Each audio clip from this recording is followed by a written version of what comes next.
Welcome back to the Barrel Talk Podcast. We are back with another episode. What a night in the NBA. One of the best nights I've been just watching and being a fan of the game in a while, ever since really the Luka Doncic trade this year. But this, in my opinion, was the most future-changing, altering night in the NBA that we might have ever seen, with everything that went down with the lottery, Jayson Tatum's injury. We get an MRI tomorrow, but all the signs are pointing towards an Achilles tear.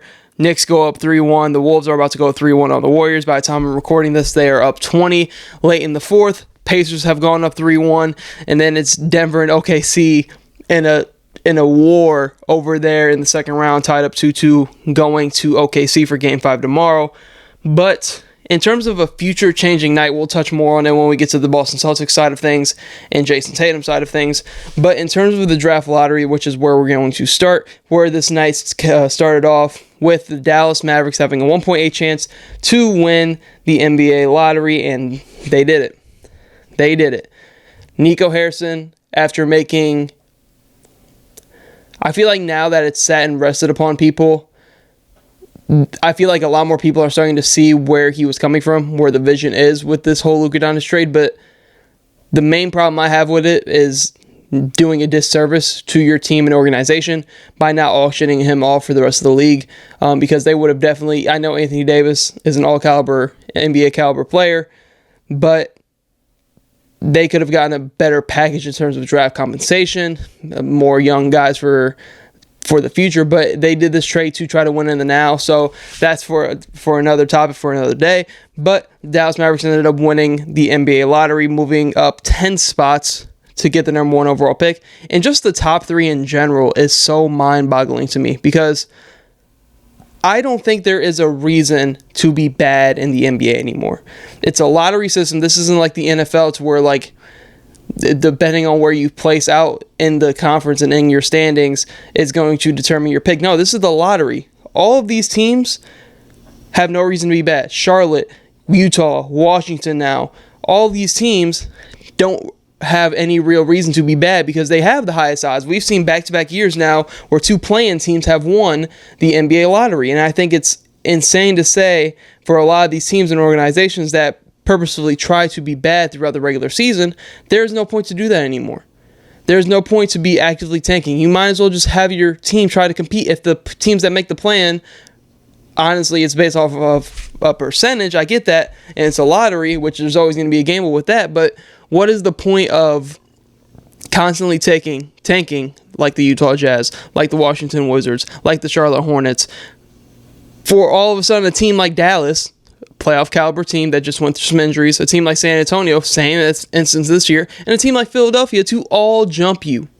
And I know Philadelphia was bad throughout the entirety of the year, but they were more so due to injuries. Same with the Spurs and Dallas Mavericks of why they were in this position. But Dallas made the plan. The Spurs had a chance to make the plan if Wemby doesn't go down, and they don't really shut Fox down for the rest of the year. So looking at this, it's very alarming. I don't think there should be any team anymore that is actively trying to tank and actively trying to be bad in the league, because I think it goes to show that a lot of those things don't always shake in your favor. And a lot, like Washington, it didn't have the talent. Utah didn't have the talent. But Utah's been at this for a couple of years now, post-Donovan Mitchell, Rudy Gobert, to where they're perfectly fine with being bad every year to try to get their franchise guy, and they haven't been able to strike gold on their franchise guy. And I really only think there's one really true franchise-changing player in this draft, and it's Cooper Flag. And the Dallas Mavericks jump up 10 spots to get him. From all the Luka Doncic trade stuff, middle of the year, like that happened on a random Saturday night, like... It's crazy to see Dallas move up 10 spots, and I'm never one to harp on NBA conspiracies or say that the league is rigged. I'm never one to do something like that, but there is definitely... I'm not going to say it's rigged. I'm not going to be that guy, but I'm not going to be shocked in about 15 years' time. It's just so weird. Everything is adding up so weird, right? Because... it's the secret trade. They didn't offer up Luka to the rest of the league, which was already weird enough to really everybody's like, you could have got a whole, like, you're seeing all the packages Giannis is going to go for. Think about Luka, who's younger than Giannis, and you could say he's not even fully in his prime yet. The package he would have went for and then they win the lottery, and now they're bailed out with Cooper Flagg. And now they're in a whole different category because we've seen the likes of San Antonio, what if they won the lottery, and Houston, those have been the two teams to where if they win the lottery, they will be have the ultra package to go get somebody of a Giannis Antetokounmpo. You got to throw Dallas Mavericks in that same hat as well. Interested to see if they pivot and do something like that. I think if they were to trade essentially Cooper Flagg for Giannis Antetokounmpo, obviously, and other stuff as well, I think the Milwaukee Bucks rebuild would be super, super fun and entertaining with Cooper Flagg and what they would be able to build over there. But it's a long shot still because, yes, you have Cooper Flagg to dangle out for the Bucks, and that would be probably the best piece you could ask for. But getting their salary-wise is going to be so tough, and they're going to have to gut everything. I feel like that makes this roster a thing because they are a deep team. You're going to be able to draft Cooper Flagg, Anthony Davis. Yes, you do have Kyrie Irving hurt going into next year, but now defensively, you should be one of the best teams in all of basketball. I think if you're not a top 3 to 5 defensive team in all of basketball, it is a disappointment next year, especially with the addition of Cooper Flagg. Offensively, I think it's going to take a little bit of hurdling to start out in the NBA level for him, but he is super polished on that end as well. But it's the defensive part that really sets him apart in this year's draft. So you're going to have, if they don't trade this pick, which I don't think they should or will, you're going to have Klay Thompson, PJ Washington, Daniel Gafford, Derek Lively, Anthony Davis. Still going to have Caleb Martin on this roster. Like, you're going to have a deep team. Spencer Dinwiddie, I do expect them to be aggressive and trying to find some sort of Kyrie Irving replacement / somebody that can kind of coast and get them through the regular season until he comes back from his injury. I think the timeline is like somewhere around February, March, and I think this Dallas Mavericks team without Kyrie Irving, led by Anthony Davis, and now you're adding Cooper Flagg onto this team, and I assume they're going to try to find some kind of point guard suitor to fill in for Kyrie Irving up till he comes back. So looking at that, the Dallas Mavericks are in a very, very good position. With them winning the lottery, there might not be a number 1 overall pick ever in the history. You got to go back to, like, maybe you talk about throw Tim Duncan in there with the Spurs when he got drafted because they had that one hurt year with David Robinson, which led to them getting Tim Duncan in the draft. Like, with the already established talent, you already have realistically, I know Kyrie's hurt, you already have realistically 2 all-NBA caliber players, another Hall of Famer on the roster in Klay Thompson, two-headed monster at the center in Lively and Gafford. You have a ton of role players in Max Christie, Spencer Dinwiddie, Najee Marshall, PJ Washington that all fit around this team, and you're adding the number 1 overall draft pick in Cooper Flagg.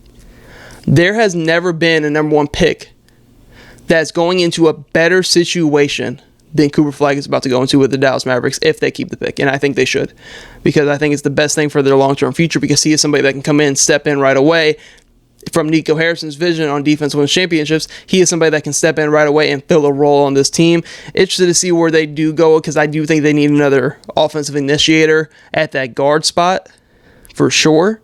And I think they're going to be able to go out and get somebody on the low for that just to be a replacement until Kyrie Irving gets back and gets healthy. But if anything, this is going to make it easier on Kyrie Irving to kind of come back and flow into this team. He's already fitting in this team. I think this is a perfect situation for everything involved with Dallas.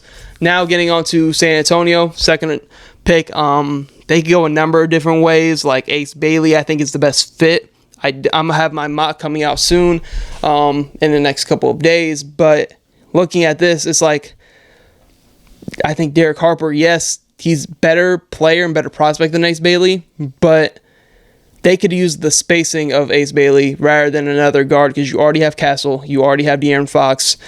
Those two alone are going to get a lot of touches, and then you have Vic. So, like, I think they're playing now, and they're going to be in the Giannis sweepstakes. So, if they miss out on Cooper Flagg, they might be more enticed to trade the second overall picks. And then Philadelphia, my friend Isaac Stolmeyer, member of this podcast, like, he's been huge on packaging whatever pick the Philadelphia 76ers get in the draft with Paul George to try and get off that contract. Now, the one that we've definitely talked about is packaging Paul George in the third overall pick to the Utah Jazz for Lauri Markkanen. This would give the Utah Jazz picks 3 and 5 in this year's draft. Yes, they would eat the Paul George contract, but it's a year less than the Lauri Markkanen contract, and then the Sixers would get younger at that position, probably better at this point in their careers, and they would kind of get more of a young-ish timeline for this going forward, and you still get an all-star caliber player in return to pair with Embiid and Maxey. Now you have McCain, Quentin Grimes, Kelly Oubre on that team, and you can do some stuff this offseason. But I think Philadelphia is in a tough spot because they're also on a destination for somebody. If the Spurs win and no trades happen, I'm going to have a mock with trades and without. In my mind, looking at this list, I think Dylan Harper is going to fall because if you're Dallas, you're taking Cooper Flagg. San Antonio's already has Stephon Castle and De'Aaron Fox loaded in that backcourt. Do you really want to draft a number 2 overall pick in Derek Harper for somebody that is going to be coming off your bench when you desperately need somebody of Ace Bailey's caliber when it comes to shooting the basketball? Who knows? And then you're going to Philadelphia. It's like you already have Maxey, you already have McCain. Quentin Grimes is somebody you traded for who's looked phenomenal in the back half of the year. So you already have 3 guards right there.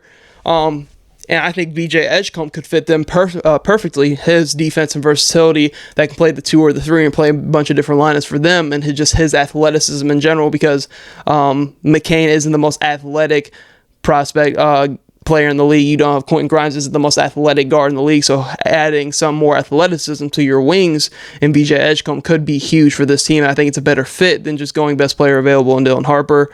Then Charlotte, that's probably where Dylan Harper would go. You have kind of the LaMelo Ball rumors about him possibly being traded that could come up again this offseason.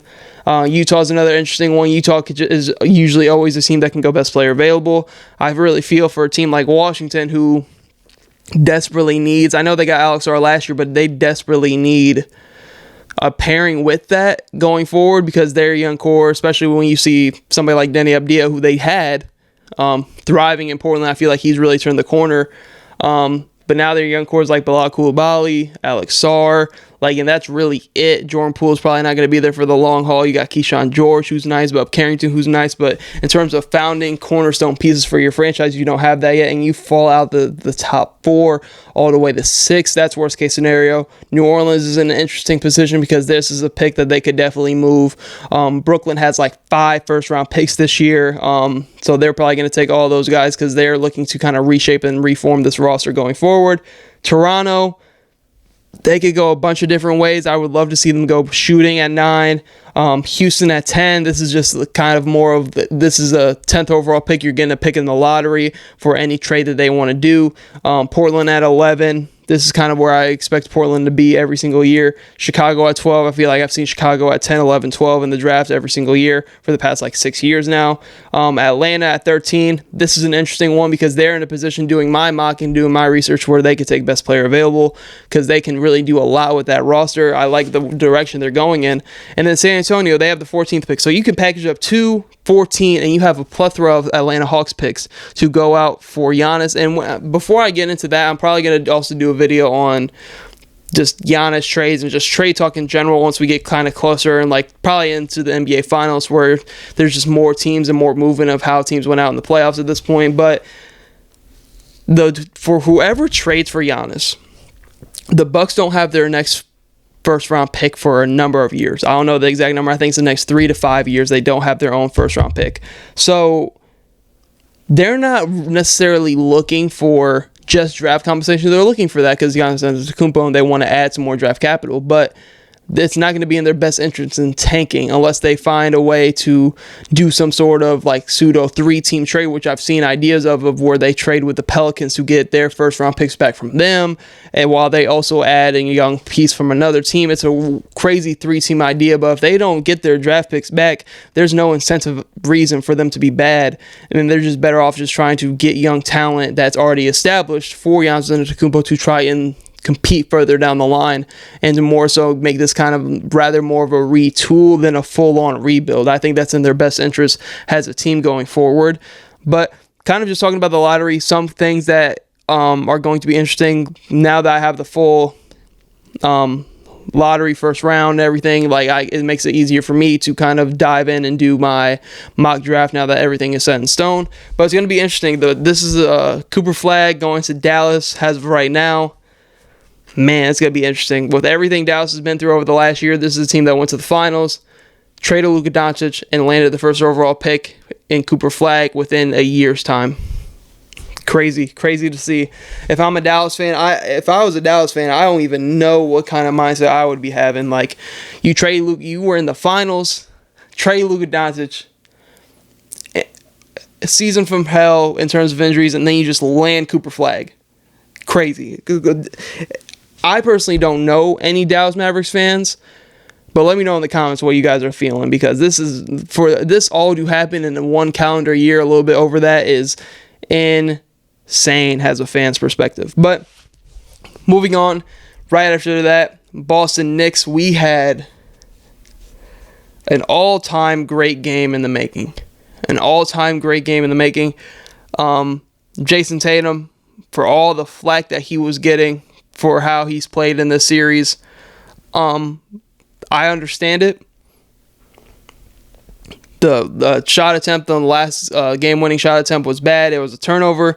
Boston Celtics haven't been playing their best basketball. But you have to give credit to OG Anunoby, because he's been the primary matchup for Jayson Tatum. He's an all-NBA caliber, one of the top 3 to 5 perimeter defenders in all of basketball. Have to give credit where credit is due. But this is Jayson Tatum. We also hold him to a higher standard as a top 5 to 6 player in all of basketball. So looking at this, he was having an all-time game, one of his best games of really his career. When you had to have it, he was making big-time shot after big-time shot, getting back to the basket.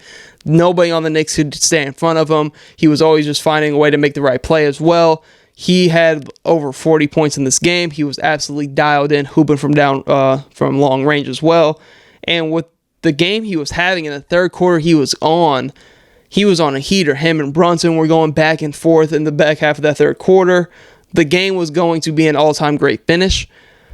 But then Jaylen Brown enters the game. Jaylen Brown turns the ball over. Jayson Tatum takes that step back, and it looks non-contact, and it just looks like we've seen it in the past a couple of times with what a torn Achilles looks like. It's non-contact. The player stepping back, and the pain that he was in didn't look like just a rolled sprained ankle. Especially when you go back and look at the footage, the ankle doesn't turn at all. He steps back and then immediately goes down. So MRI tomorrow, we'll know for sure if it's an Achilles tear, but that is looking like the trending consensus from the Boston Celtics. And you saw reports from guys in their locker room that was super silent. And then once Jayson Tatum went down, the Knicks just opened the floodgates. Mikal Bridges was super clutch in the series. He was great down the stretch, finally got the mid-range game going. Jalen Brunson had his best game of the series. Karl-Anthony Towns had a double-double. He's been really able. Him and Julius Randle both have changed their styles of play to fit both of the situations they're in. And then you got 20 from OG Anunoby. When OG Anunoby or Mikal Bridges get 20, along with Brunson having a good game and Cat having a good game, this team's outlook is completely different. Mitchell Robinson has been huge in this series. I love what they've gotten from Deuce McBride off the bench as well. So they've been being able to get just enough from the bench while also getting, in my opinion, the Mikal Bridges that you traded for. Yes, he hasn't played and shot this well all series, but the defensive stops down the stretch of game 1 and game 2. The clutch shot making in this one when Brunson's on the bench and you need somebody else to run the show out there. That's the Mikal Bridges you traded for. That's somebody you gave up multiple first-round picks for. That's the Mikal Bridges that everybody's been waiting to see, and what a time to come out and do that in a game where you can go up 3-1 on the defending champs. OG was huge. Jalen Brunson was huge, but once Jayson Tatum went down, the Knicks just kind of poured it on. Boston had no answer. Jaylen Brown didn't have a good game. Kristaps Porzingis is going through this weird illness where he hasn't looked his best at all. It seems like he's been dealing with this since like March, so it's very interesting to see if there's any like conclusion to this or on what it is. But yeah, Derek White started out hot. He really didn't do much down the stretch. Drew Holiday's he's just been in such a weird role to where they don't need him to be great offensively or even be good. So he's just worried about the defensive end of the ball. So he's in a weird role to where now when Jayson Tatum got hurt, they kind of needed Drew Holiday to step up a little bit. And at this point, he's not in rhythm whatsoever. So it's interesting. Boston also hasn't played their best basketball this series. But tapping into the future of the NBA changed tonight. Now when you're looking at the Celtics, right? The Celtics were a team where, yes, they had supporting pieces and new ownership said that they were going to shed cap this summer, but when you have two stars in the middle of their primes and Jayson Tatum and Jaylen Brown, and I assumed that they were going to keep Derek White because I assumed that that's their top three, you would just assume that they're going to be around for the long haul. You would assume that they're going to be, next couple years, they're going to be kind of in the same position that they are now, fighting to get to the finals out of the Eastern Conference. But now it's different. You had everything that went down with the draft. You had the Luka Doncic trade this year as well, which kind of is a ripple effect to the Dallas Mavericks in a way, them getting the first overall pick. So that is a change over there in the Western Conference for sure. Now with the Celtics going down, and if this is an Achilles tear, I expect Jayson Tatum to be out pretty much all of next year. Same with Damian Lillard. This late into the year, he would come back around March, April. That's playoff time. You might as well shut him down for the rest of the year. Let him have a full year off and come back that following year off the Achilles. Who knows if he's going to get back to the same level? We've seen guys like Kevin Durant reach even higher levels. It seems like maybe not up to the standards of he was with the Golden State Warriors, but those years in Brooklyn and maybe that first year in Phoenix where he was still performing at a high level, and Kevin Durant is still a very elite level player in this league. So we've seen situations where people have come back and been somewhat of the same player post Achilles, but Jayson Tatum is a different injury for everybody. Interested to see how he bounces back and comes off of this, if this is an Achilles, which is the kind of mindset I'm using. What does Boston look like next year? You already had the rumors of them shedding cap. You're adding another layer onto that with Jayson Tatum's injury. It's now, what is the future looking like for the Celtics? And if you take the Celtics, this powerhouse team that has really, yes, they have the one ring, but they have been running through the Eastern Conference for the most part. They have multiple conference finals appearances. They have 2 finals appearances. Like, they have been the premier team out east for some time now. And now you're taking them out of the situation.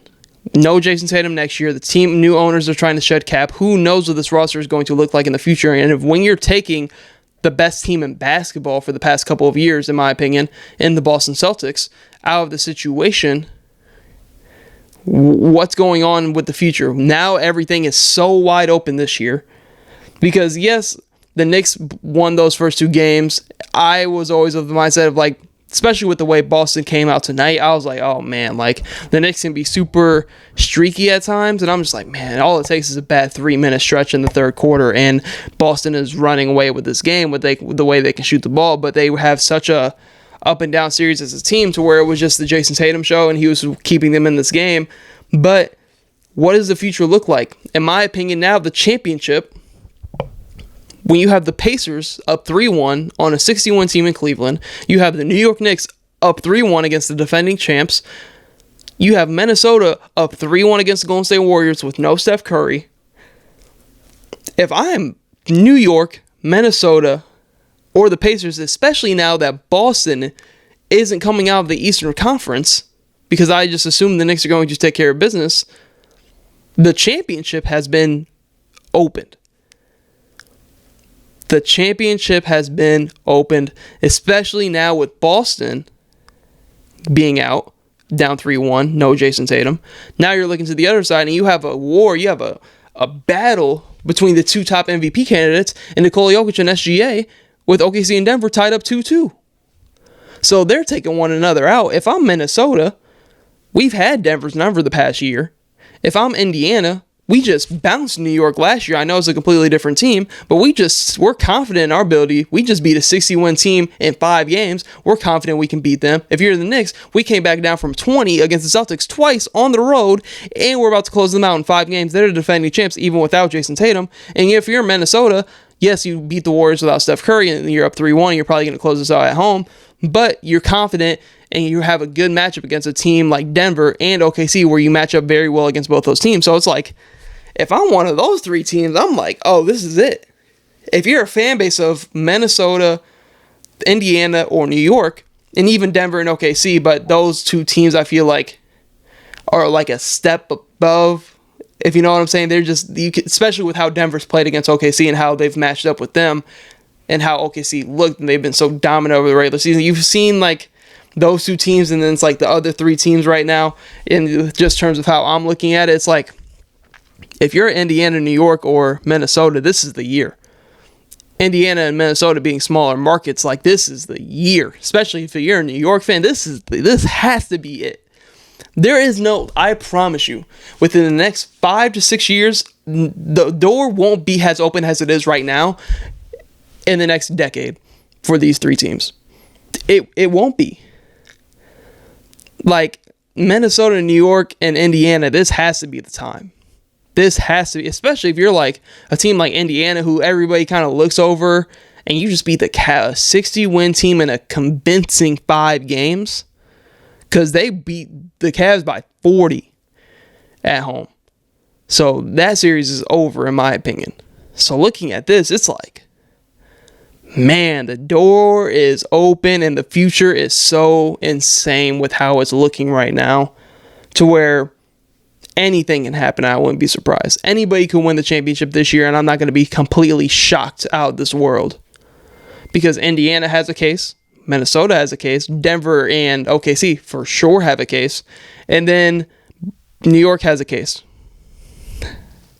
The door won't be as open as it is right now for these teams in the next decade plus, maybe not even ever, with how the NBA goes and how much parity there is nowadays. So looking at the series, the Warriors tonight, tapping into that, if they were going to win a game, it was game 3. They had it close down the stretch, then kind of had some missteps down the stretch. Jimmy Butler got gassed down the stretch. They didn't have enough creation. And you got a great game out of Jimmy Butler and Jonathan Kuminga in the same game. Once Draymond Green fouled out of that game late, I knew the game was over. Because Minnesota, as soon as Draymond Green left that game, they went downhill and it was over with. They didn't have no backside rim protection in Draymond Green to negate them from the rim.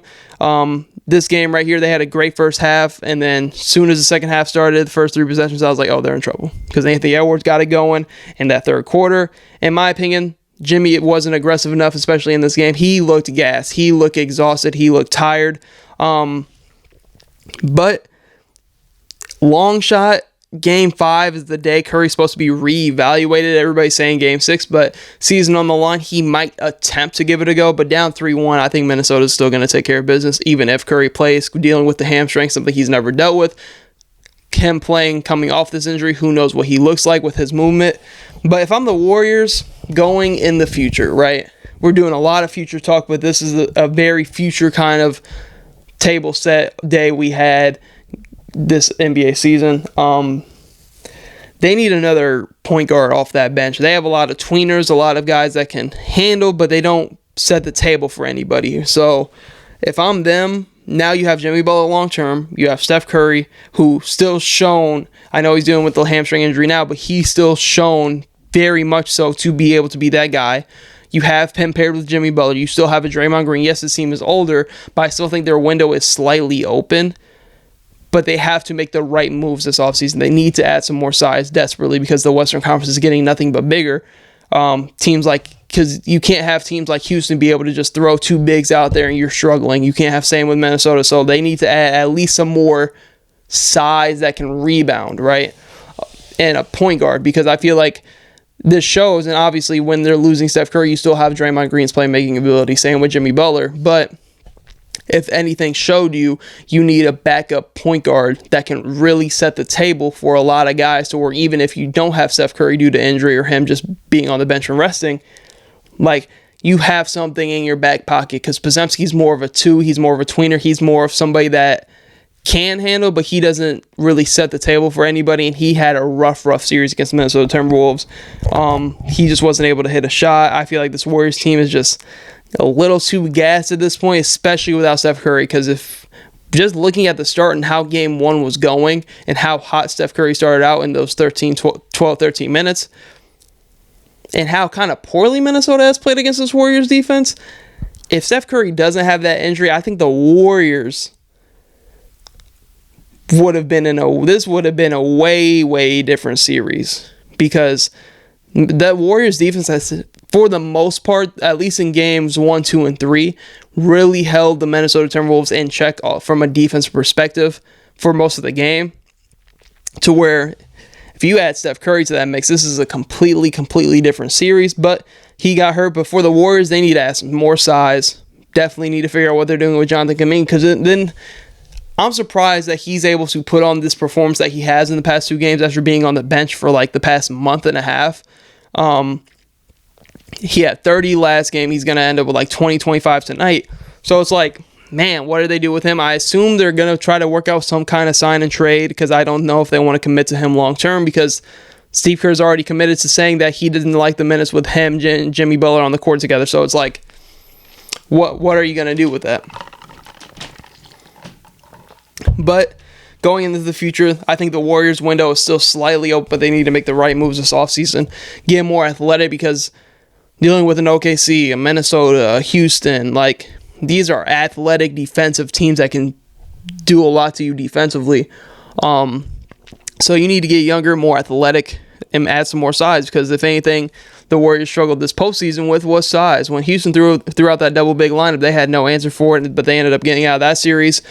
But like I said, Steph Curry injury kind of threw a wrench into everything that they had planned for this postseason. Could be a lot different of a series.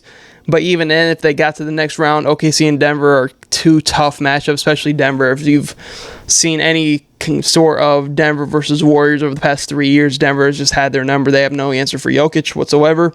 But what a night in the association. Future-changing night with everything that happened with Jayson Tatum and the Boston Celtics going forward. Cooper Flagg is looked to go to Dallas at this point. What does San Antonio do with the number 2 pick? Do they package it, trade it for Giannis? Does Houston jump in that mix? Does Dallas jump in that mix? Who knows? We are in for an all-time great offseason. As soon as the season ends, we're going to start seeing a bunch of crazy rumors. I'm so excited for the offseason, but we still have a ton of playoff basketball left.